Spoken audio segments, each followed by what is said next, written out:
Hi, Stephanie. Good morning. How are you?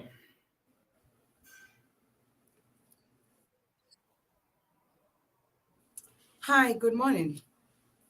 I'm all right. Thank you, Stephanie. Good How is the morning. weather from your end? Everything okay? Hello,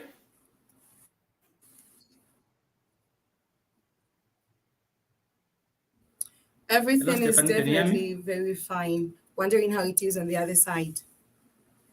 Okay, fantastic. I'm all right, Yes, Stephanie. I can. It's good to see you, Stephanie. You look in high spirit. You look happy. Everything okay? You're happy? Yeah, Stephanie. definitely, I Huh? am. I am happy. hmm I'm Fantastic. happy. I'm It's looking forward. Tuesday, I'm looking and forward to a yeah, discussion. Yeah. yes, I'm Over to you, also Stephanie. looking forward to a beautiful discussion. Well, if you are just joining us, we are right on the Money FM platform. You actually need to share your in the comment section, or you can actually give us as well as give us your messages as we go ahead in the discussion. Well, the number that you're going to use is 077 and just like that you will be part of our conversation. Now today, Tuesday, I'm joined for accounting and business by Mr. Shadrach Lusambo, and together we'll be talking about Think and Grow Rich, a book that is actually done by Napoleon Hill. So we will be looking at the 13 principles of success. All of man's creation start from a thought,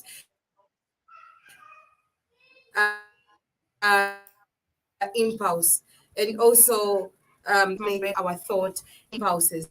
So as in the 15 principles, we do have desire, we have faith, we have auto suggestion, we have specialized knowledge. And as we go ahead, we'll keep on sharing until we reach the 13. So we'll be going step by step. And the first one is actually called desire, not a mere wish or a hope, but a burning desire or a consuming obsession. Mr. Lusambo, how does desire actually become a principle, a need for success consciousness? Indeed, that's a very important question, Stephanie. And when you talk about desire, a lot of us want to be better, but we lack the will. We lack the desire. And the Mm, desire is actually the fundamental base of everything that we do. So now I'm going to share. I'm going to share some of the concepts here, so that our audience can be able to see and follow through our discussion this morning. So we are saying, from Napoleon Hill's perspective, in his book Think and Grow Rich, he says how to master success consciousness, not by accident, by through conscious reasoning. And he adds on to say, if you see, he says thoughts are things. I think, Stefan, this is one of the most important aspects of our discussion. mm, We neglect our thoughts too much. We don't think thoughts can materialize into reality. Think of phones, laptops, airplanes, technology. All these were people's thoughts. So Napoleon says the thoughts are things. All of man's creation starts from thought impulses. So to attain our desires and riches, we must manage and direct our thought impulses. And I think that's a fundamental principle here, Stephanie. But because this man says, you know what, if you can't pay attention to your thoughts, probably you're gonna stay mm. poor for the rest of your life. I don't know what do you think before you get started when it comes to thoughts, Stephanie? What's your view of that? When it comes to When it comes to thoughts, what's your view? my view, when it comes to thoughts, is that you're basically half of what you think about, mostly. You're a product of what you think about. Exactly, Stefan. So this is why Napoleon says thoughts are things. So we want to take through our audience this morning. We want to take you through a 13-step principle that Napoleon explains on how you can master success consciously. All right. So these principles are going to share, guys, today. We must mention that they are interlinked and they are on top of one another. So we must apply and master all 13 principles for wealth to flow to us. But most importantly, wealth is a journey, it's a process, not a moment. So you have to be patient, keep on applying these principles into your life. Now, I'm going to go back to the first one that Stefan just said. Stefan talked about desire. Why is desire so important? All right. And Stefan, I like the desire aspect because, desire here, talk about having desire, not a mere wish. Some people say, I wish I could fly because, you can't fly, right? So when you say, I wish I could fly, you're wasting time. We're talking about having real desires, not mere wish or hope, but a burning desire or consuming obsession for something real that can be achievable. If I desire to be wealthy one day, it is possible I can be wealthy, right? If I desire to have a big house for myself, a very fantastic vehicle, very nice, big farm, those are things within my reach. I'm not going to desire that I wish I could fly because I know I can't fly. So have a real desire, something that can be achieved. This is principle number one. And if you look at the success pyramid here, desire is actually on the base. The reason why desire is on the base, Stefan, is partly because that is the starting point of everything. You cannot build what you don't desire. You cannot build what you despise. So for you to build success, to build wealth, it must first begin by real burning desire within you to see it inside here. That, you know what? I'm gonna get there. I can get there. Then that's the start point. So it's what Napoleon was arguing. Because if you don't have desire, no matter how good you are at something, you will fail. So you have to put your desire in order, and I think that's a fantastic one, Stefan. Over to you. Desire is definitely something that you long for, especially if you're going to long for the right thing in order for you to get to succeed. But sometimes people will have faith without desire. But like you said, they actually interlinked. So you could have the faith, but maybe don't have the desire. So let's get at, to look at faith, actually. Let's get to look at faith. So, faith is okay. So,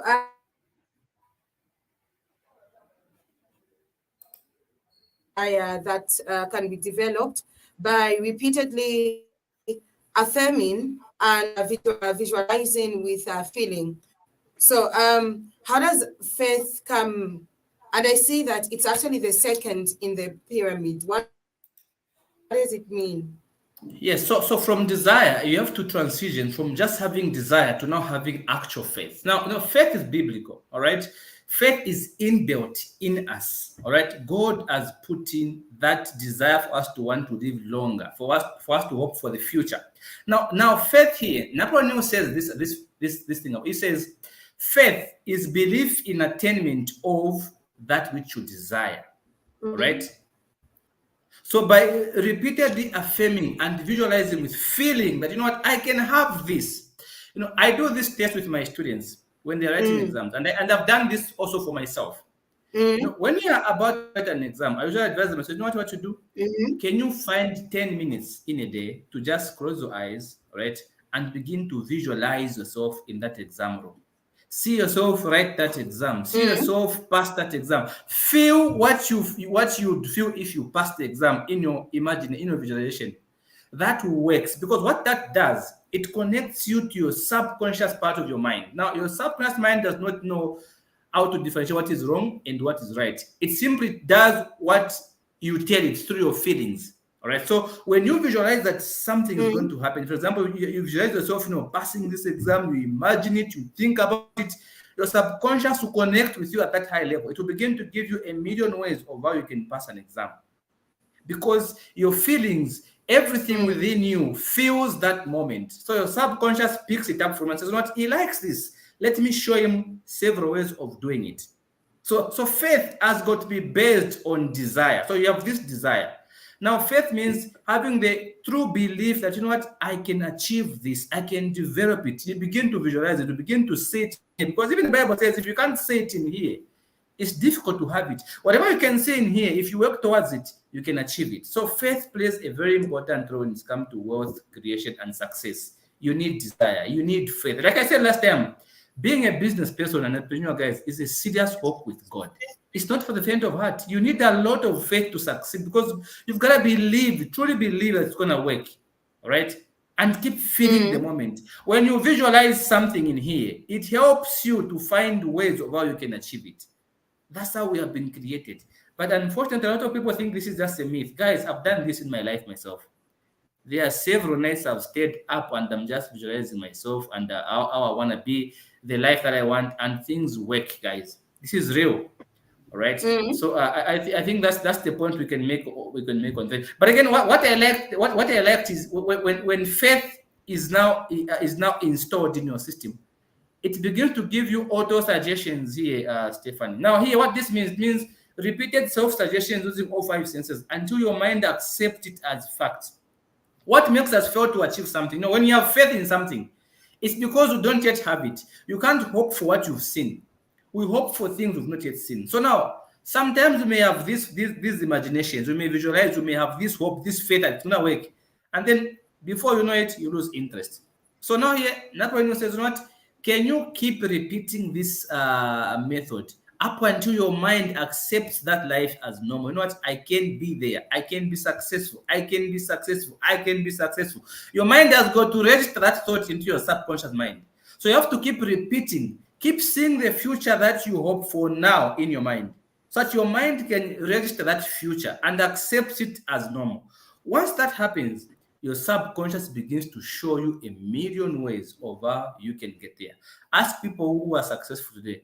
They just had an idea and they believed in it. But because their belief was so strong, their minds were able to show them different ways of how to get there. And they are there now. They are enjoying themselves. So you have to keep repeating this process for your mind to register success as normal. Don't think you're not too good to live a comfortable life. No. Can you believe that it can work for you? Because we all can be comfortable. We all can live happily. So the moment you begin to believe that it can work, I can be okay, I can succeed, your mind begins to show you different ways. New ideas will begin to pop up of how you can get there. That's how it works, Stefan. And I'm looking forward to number for Stefan. Over to you. Yeah.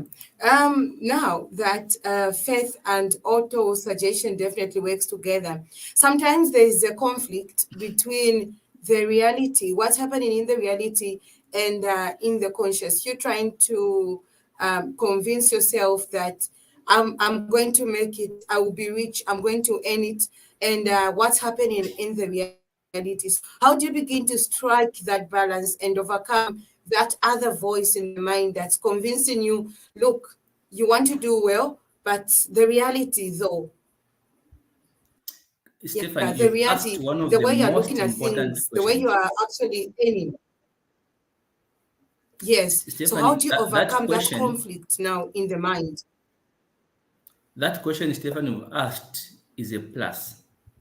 Many of us have struggled with self-doubt, and I'm so grateful that you've asked that question. I'm going to explain a brief point here when it comes to self-doubt and what self-doubt does to your mind. All right.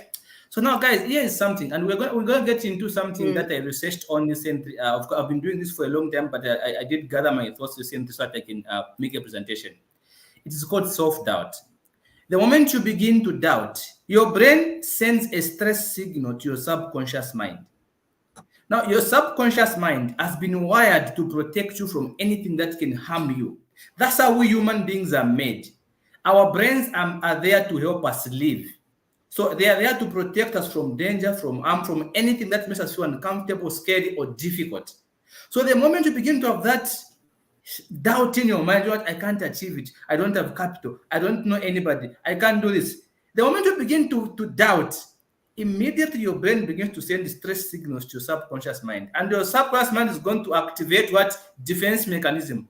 It's going to show you a million ways of why that thing is a bad way, is a bad solution, is a bad thing to do. And your own mind will fight you and discourage you to death. You won't get there. All right? So that inch of doubt can really be the difference between your success and actually your poverty. That's the difference. That's inch of doubt, because your subconscious mind does not know what is good or what is bad. It works based on how you feel. All right. So it gives you suggestions based on feelings on how you feel. So the moment you doubt something, you're going to see a million ways of not or why you're not going to do. Why do you think people when they're going to a lodge they're comfortable? Because they look forward to enjoyment. I'm going to a lodge with this woman, I'm going to enjoy myself. So because they think they're going to enjoy themselves, the subconscious mind gives them ideas of different places, different ways of how they're going to do that particular thing because they're looking forward to it. It is not harm to them. So they are willing to go and meet with a stranger in a hotel and have these relations, all right, without having to worry about it. But the moment you begin to doubt, the subconscious mind will give you different ways of what that's a bad, that's bad. You can get sick, you can get this, you can get. So now, because you feel uncomfortable. So now you have to strike a balance between imagining things, having faith, and actually moving from just faith into step number 4 step. And that's a very important question you asked. So you strike a balance by number 1, acquiring specialized knowledge. So now here on step number 4, look at the pyramid here. We are taught to acquire specialized what? Specialized knowledge. Now, what does that mean?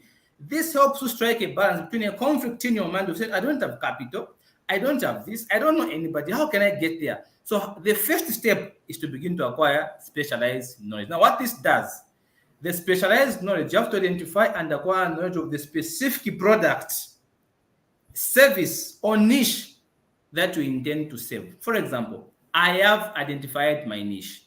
All right. I have a product that I sell. I have a niche that I save. All right. So all these things that I've identified are there to help me get where I want to be. So you want this particular life.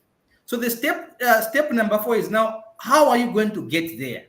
So now how you get there, you have to identify and acquire knowledge that is specific or relevant to a certain product, service, or niche.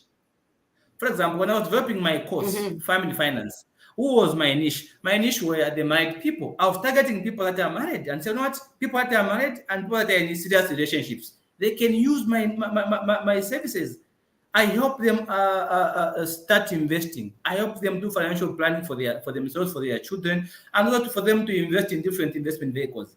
So these are my niche. So because this service is working for these people, they are willing to pay me. And the more they pay me, the more I invest, the more I get closer to achieving that which I desire. So I didn't just desire something. I did something about it. I dropped a course, all right, that I provide. I have a product that I sell. So you have to strike a balance between desire and now actually action. So you have to move now from the box of now feeling that at your level you're feeling it. Now can you begin to acquire knowledge? See what you're good at. What can you offer that somebody can pay you money for? You don't have to have a degree. You don't have to be very educated to make money. You just have to identify something that somebody is willing to pay you for. Once you identify that and then perfect it, boom, before you know it, man, your cash flows begin to flow in your system. I hope that answers that question as we move to number 5, Stephanie. It does. It does. So as we get to move on, if you're just joining us, remember you could actually get to comment in the comment section. And of course, you could still come through on text message on 07716162990.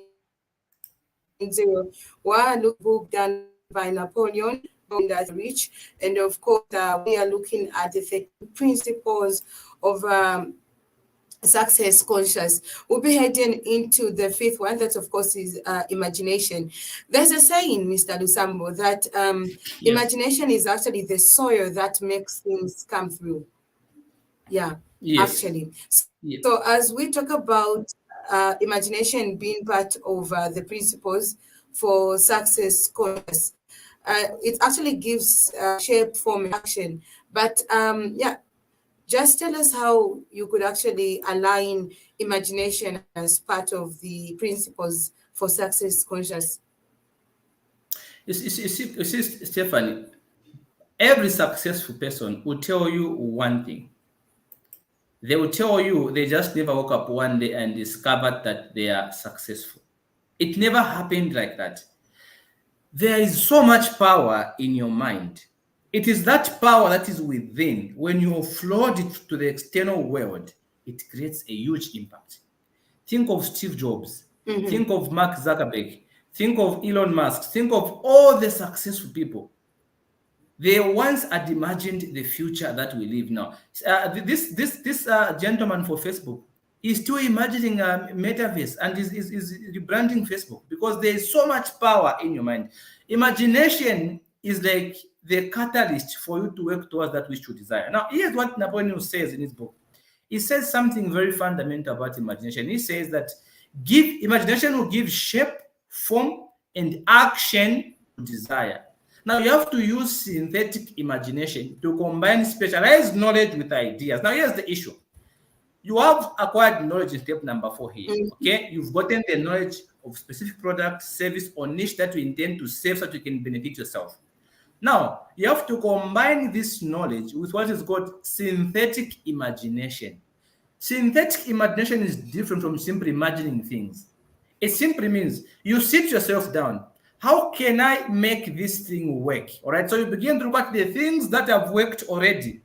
You get knowledge that is already in existence, things that have already worked, and see how you can combine that knowledge to what you are planning to do so that it can work for you. All right. So you're not just imagining that you are rich. No, you're using synthetic imagination. You go back to history, look at things that have already worked, and say, how can I use that which has worked already to combine to this item that I want to do so that it can benefit someone and they can say to someone else. So that's now synthetic imagination. So you're combining this imagination with specialized acquired knowledge. You've acquired knowledge of how to make scones, all right? So how can you make it work, all right? How can you do it? So now you're going to combine this imagination and knowledge. So it's like a plan that you're making in your mind of how you're going to tackle your niche, how you're going to save your niche, how you're going to distribute this particular product. So now you're using synthetic imagination.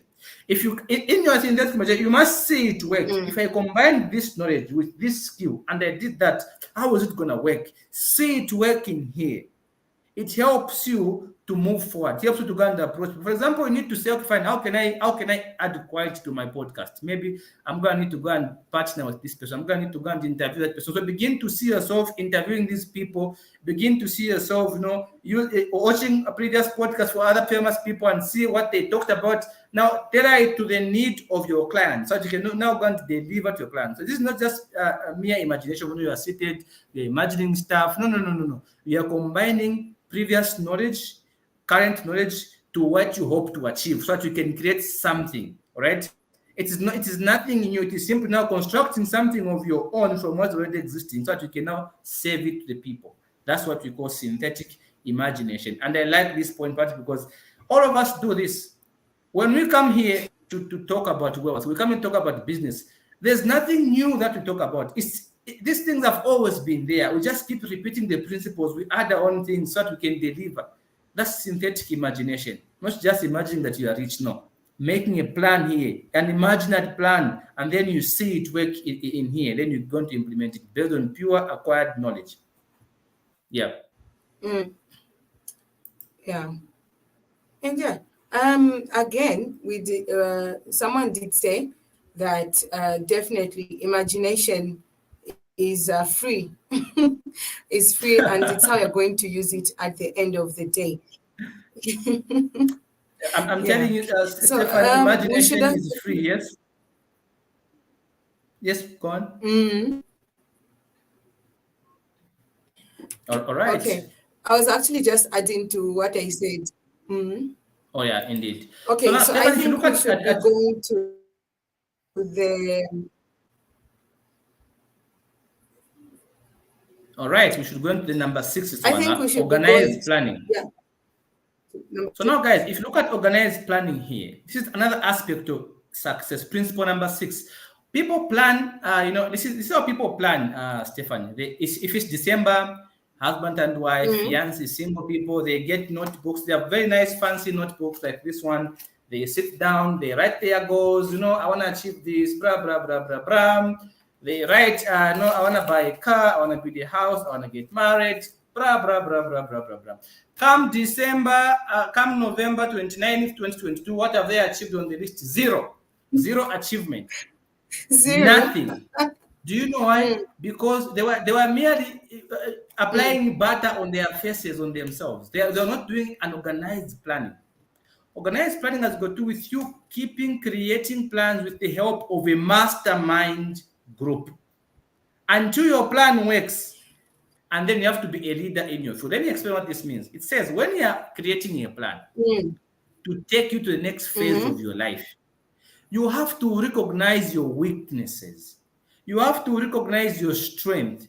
You have to recognize your areas of excellency. All right. But also, you have to understand that on your own, it will not work. You have to identify an honest person, somebody that can guide you through, somebody that can tell you you are wrong even when it hurts the most. You need a mastermind group. Now, this is a group of maybe two or more people that can mentor you into achieving that which you desire. Don't be the master of everything. Don't be the Mr. Miss I know it, or can you consult? Ask somebody. A mastermind group means there are two or more people helping you to get to where you need to be. So recognize the need to collaborate with others if you're going to make it. That's a principle of success, guys. On your own, you can't. One young man in a comment, he said that his brother told him that it's not what you know, it's who you know. This is why you say some people get a job without having to go for interviews because somebody they know talked on their behalf. There is so much power in collaborating with other people who are going to succeed. Don't label others as bad because they are more successful than you. Can you collaborate with them, approach them, talk to them, ask them questions? What you want a mentor who is honest. Be willing to spend coins for knowledge. All right. Look for a mentor, ask them, please help me. For us to become accountants, what the profession has done, we need to go through what is called a component training. For 3 years, after I finish my accounting program, I have to do a mentorship program for 3 years, Stephanie, for me to qualify as a CA. That's how it is. All right. Why are we mentored? Wow. Because it's important when somebody mentors you, they help you avoid mistakes that would ruin your career. So you need a mentor to show, what, don't do this, do this. You get free consultation from a mentor. You avoid mistakes that can cost you money. So when you want to make it, number 6, have organized planning. Find a mentor to help you go through. How did you build your house? What did you do? Okay, fine. I was buying my materials from this point. I did this. No, the foundation can get 10 bucks, but if you want it to work, can you put these stones there? So somebody helps you because they've been there. They know the mistakes they made, and now they help you avoid those mistakes. That's a very beautiful thing to do. But if you go ahead on your own, you should not hide information, just hide, shock them. You shock yourself, you make terrible losses. So you have to understand that there is so much power in having a mentor. We all have mentors, professional mentors. I go and ask for advice. Sir, can you help me do this? How do I do this? So that man who's been in this field for years is going to give me some mentorship. I say, no, Shadrach, don't do this here. Here you do this. If there's a problem, sort it out in this way. That helps you. It shortens the process, all right, to your success ladder. So that's quite important, guys. And I think that ushers us into number 7. The most scary part of success is number 7. Stephanie, Mr. that's the Lusambo, most scary part. before we go Yes, to number yes. 7, Yes. that sometimes people afraid that maybe their plans will be stolen. Some are afraid that maybe by asking someone, they could actually get to laugh at them for that plan, or maybe they become the talk of the town. So, in as much as you're going to look for somebody, whom do you actually tell? And obviously, how do you overcome the fear for maybe my plan will be stolen? Stephanie, that's a very good question you've asked. I like that question. And do you know why? This is because a lot of people have shared their plans with people who've ended up becoming the branch of those plans. They've stolen plans from them. Here's the thing. Guys, write this in the comments, what I'm going to say, because it's important. Please, guys, write this solution. A mentor is somebody who is succeeding at what you want to become. Don't forget that. Please write that in the comment, guys. If you're going to look for a mentor, find somebody who is succeeding at what you want to become. That's the true definition of a mentor. I can't go to a mentor who is failing at what I want to become. It's going to steal my plan. All right? A mentor must be somebody who is succeeding at what you want to become. Guys, let me see some comments coming through with that statement. A mentor is somebody who is already succeeding at what you want to become. A mentor is somebody who is already succeeding at what you want to become. That's important, Stefan, because it's not going to steal your plan. Because you want to become what this man is already is, what this lady has already accomplished. How are they going to steal your plan? They're going to mentor you to get to where they are.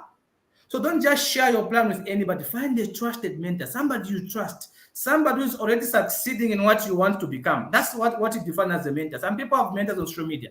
You want to become a model, you're being mentored by a chartered accountant. Come on, I don't know how to do modeling. I can't be mentored because I'm modeling. I can be a mentor to somebody who wants to become an accountant because I'm already succeeding in my accounting field. So I can mentor somebody to succeed the way I have succeeded. All right? I can't be a mentor to somebody who wants to become a model because I don't know how to do that. What do I know about modeling? So a mentor is somebody who is already succeeding in what you want to become. And that's the mistake a lot of people have made. They've given their plans to people who are not trustworthy, people who are not even successful, and they end up stealing their plans. If you go and confide and ask for advice from somebody who's already succeeding in what you want to become, they will not steal your plan. They will help you succeed. All right. So you guys just keep that comment coming. I want to keep seeing that comment. A mentor is someone who's already succeeding in what you want to become. That's how it works, guys. All right. And Stephanie, thank you for that fantastic question. You did ask a very important question. People have lost plans because of trusting just anybody. No, you have to find somebody who is already successful in the field you want to become. They won't steal your plan. They will help you get to where they are. Thank you so much for that, Stephanie. Yeah, that's a fantastic question. So guys, keep those comments coming. A mentor is somebody who's already succeeding in what you want to become. So now we can move on to number 7, Stephanie. Number 7 is of utmost importance. And this is the part where a lot of us have failed terribly, Stephanie, here. Decision making. Now imagine we are from number 1, all right? You have the desire, you have the faith, you have the authority or suggestion, you've acquired the knowledge, you've done synthetic imagination, organized planning with a mastermind group, somebody mentoring you. Now you reach a point where you have to make a decision. This is the part people are scared of. A lot of people are scared of making decisions. They don't want to decide. I have people, Stephanie, come to me and say, you know what, Shadrick, I'm on employment. I want to start a business. I don't know what to do. Do you think I should resign and focus on my business? I said, no, that's not my job to do. It's not my job to decide for you whether to resign from your job or not. My job is to advise you on the available business investment vehicles so that you can choose for yourself whether to go or not to go. So we human beings naturally are so scared of making decisions. But one thing I want to comment that the inability to make a decision is also a decision on its own. So if you're going to be successful, principle number 7 says, make decisions with definite purpose and stand behind them with strong desire and faith. When you make a decision based on purpose, no matter what comes, that decision will last and you achieve it. Like God made a decision for mankind to live happily ever after on earth. Satan came in the picture and destroyed the plan. What did God do? Did he give up? No, he stood by his principle. He said, "What? I'm not going to kill this Adam and Eve. I'm going to give them a chance to live and have offspring, so that their offspring can come and live and accomplish my purpose." All right. So when you make a purposeful decision, there is a purpose. You have to stand behind those decisions with a strong desire and faith that it's going to work, because there will be lots of people from your family, your friends, and all around you are going to tell you 100 million ways of how you're going to fail. The day I made a decision to start my school, all right, I was working as a GM worker and I was getting paid 1,200 kwacha. Some of my relatives were disguising. They told me, this is the specific, how are you going to pay for yourself? Your mother is suffering. You want to go and start doing accounts, and this course is expensive. Why do you want to start a business? These were the exact words of my own relatives, talking me out of going to school. And I said, you know what? I've thought through this thing. I don't know where I'm going to get all the amount to pay for my fees, because I know it's expensive. But yes, I think I'm going to start. It's going to work out. I did not know where I was going to be getting my school fees, because my salary at the time was 1,200 when I was starting. But I made a decision, a committed decision, and I had the faith. I believed I was going to succeed. And once I started going to school, my subconscious mind gave me a million ways of how to make money to pay for myself. and I sponsored myself. And here I am because I made a committed decision. I'm on radio today speaking to you and our audience because of that one decision I made. If I listened to a discouragement from my relatives, some of the people that I knew, I wouldn't have been here talking to you right now, Stephanie. I would have been somewhere in the industry working hard labor, getting one five somewhere or something like that. All right. Mhm. But I made a committed decision, and I talked to my mother. My mother told me, you know what, this decision you've made is the best you've made, and I'm happy for you. She even gave me some few coins. Go and use, my son. She believed in my decision. So I shared my decision with somebody I trust, my mother. All right. One of my uncles told me that next you'll never be the same next year, this same day. And yes, I've never been the same. That man was Mm. right. So decision making is key Mhm. to success. You have to begin to reach a point where you begin to make decisions and then you commit and stand by them with strong desire and faith if you are going to succeed in whatever it is that you are doing. You can't be successful if you keep changing decision from today you do this, you do that. No, it doesn't work like that. So that's a very important aspect, making Mm. committed decisions. Stand by them. The wind come, the rains come, sunshine, whatever comes, you are standing by your decision. That is what we need.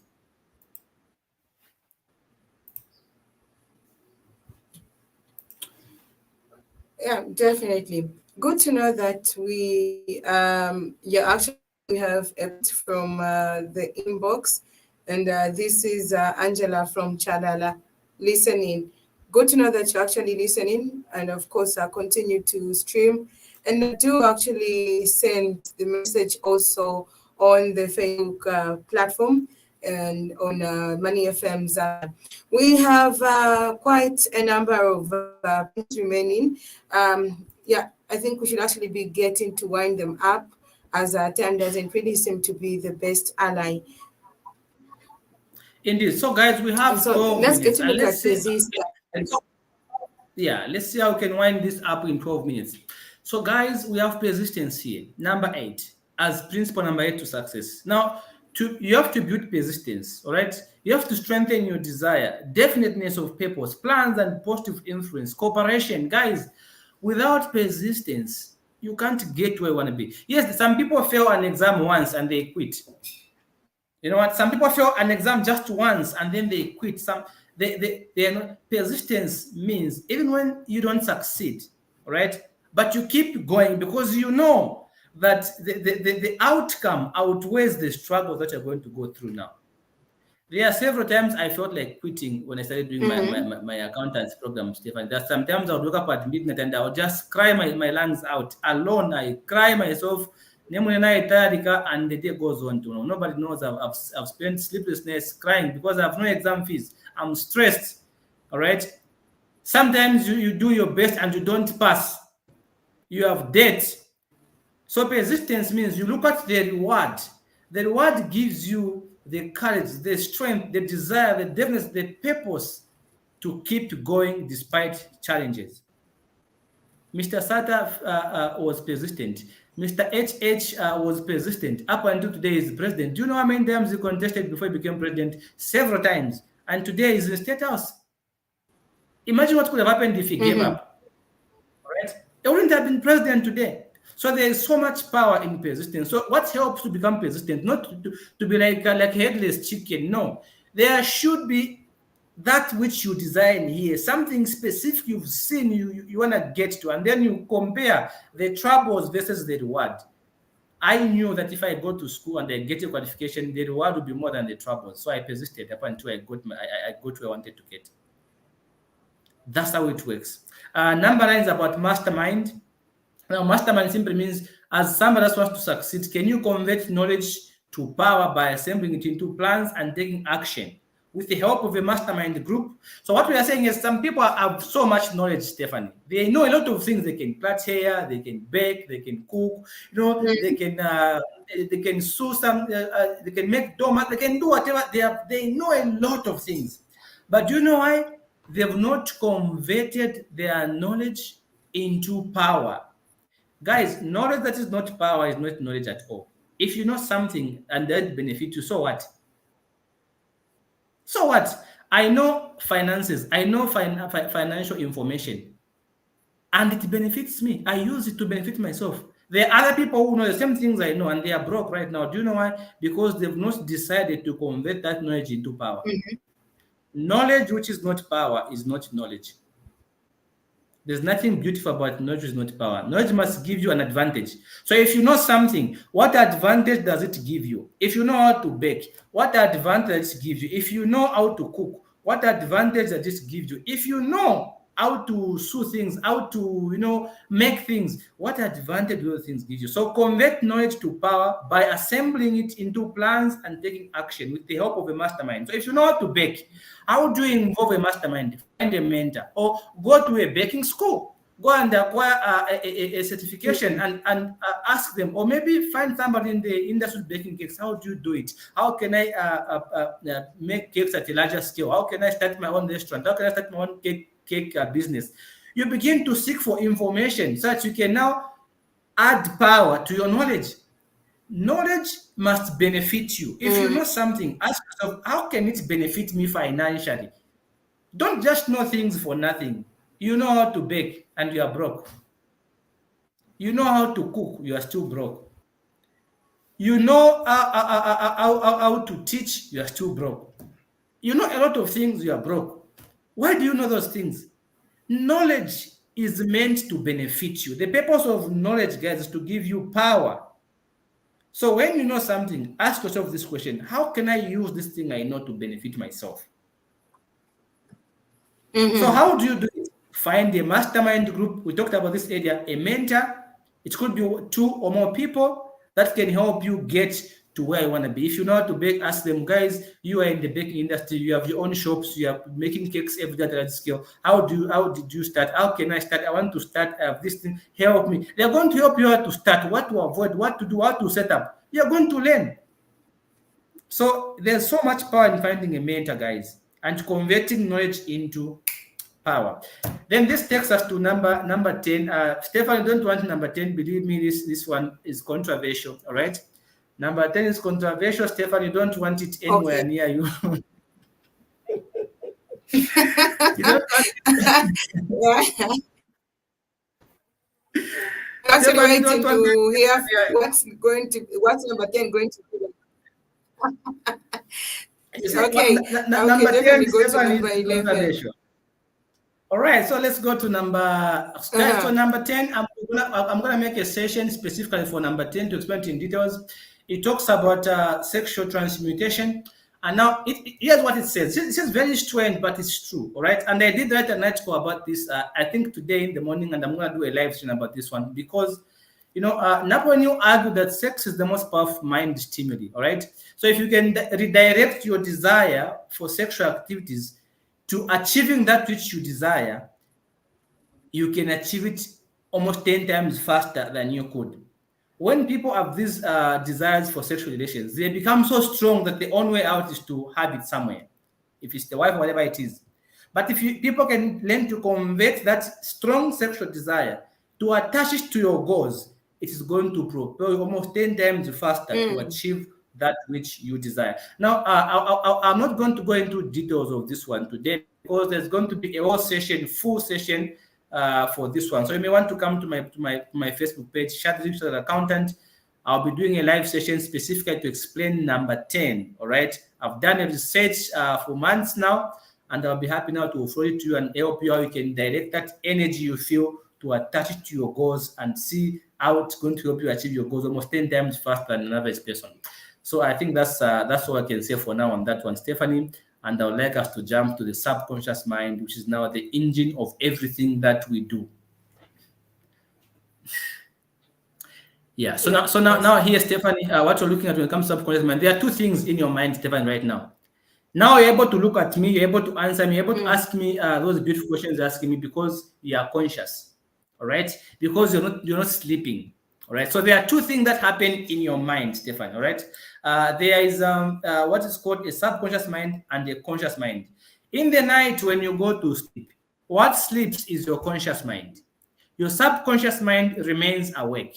All right, it begins to connect ideas. It begins to formulate things that you dream about, things that you think about, things that you are scared of, things that you love. It begins to put all those things together and now arrange them into actions. So your subconscious mind is so powerful that the science has proven that if you go to sleep, all right, if you go to sleep with a beautiful thought or with a problem, the subconscious mind has the ability to wake you up at the middle of the night with an idea in the night. Imagine you're thinking about how you can do something before going to sleep. When you sleep, sometimes you're going to wake up and say, "Oh, wow, I have this idea, this problem." So it's a very important part of your brain. But at the moment, guys, we're not going to talk about it because we've run out of time. So we're going to find time possibly to come and be able to discuss this subconscious aspect. And then we're going to talk about the brain, the subconscious, and the sixth sense. All right. So these three, we are going to discuss them Yeah. in details in our next session. So for now, we hope you guys have enjoyed the session. We hope you've learned one or two things. Please tell us your takeaways. Give us your feedback in the comments. Thank you so much for so many comments, guys, coming through. Maybe Stefan, you may want to make some shout outs as we end. We conclude here. We can't finish all the three because we've run out of time. But I hope you can make some shout out to some people. Stephanie, our faith followers who are always participating. Shout outs could definitely be made to the young entrepreneur. We see Gift Shamwaka. We also Wix Mulua Jr., Ruth Muranga. We see the young entrepreneur again. Yeah. So, guys, thank you so much for your comments. Junior once more. It's been. There are so many comments. We can't read all of them, guys. Thank you so much. Thank you very much. Yeah. All right, Stephanie, thank you very much for hosting me. Of course, we were.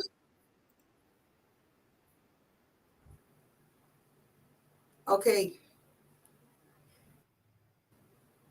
Those that came through to listen, and of course for your comments. Remember, Accounting and Business comes every Tuesday, 11:05 at 2:40. So get excited, and of course I get to invite 2 or 3 people as we will be back next week.